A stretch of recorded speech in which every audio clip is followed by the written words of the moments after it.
আসসালামু আলাইকুম। আপনারা দেখতে পাচ্ছেন আমি এখন যে জায়গাটিতে রয়েছি এটি হচ্ছে মসজিদে কুবা। এটি ইসলামের ইতিহাসে নির্মিত প্রথম মসজিদ।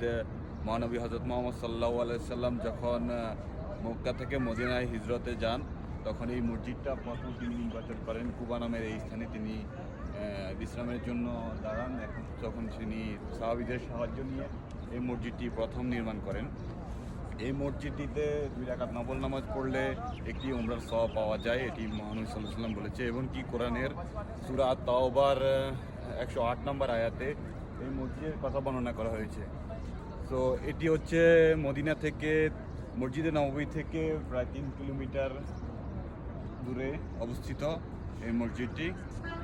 তো আমরা এখন এসেছি এই মসজিদে নামাজ পড়ার জন্য। আমরা মক্কা থেকে উমরা শেষ করে এখন মদিনার উদ্দেশ্যে যাচ্ছি। প্রতিমধ্যেই এখানে মসজিদে কুবা ভ্রমণের জন্য আমরা এখানে উপস্থিত হয়েছি। দেখতে পাচ্ছেন আমার পিছনে বহু শরণার্থী যারা এখানে আসছে দর্শন করার জন্য, 2 রাকাত নামাজ পড়ার জন্য।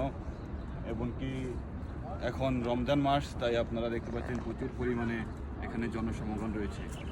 আসসালামু আলাইকুম।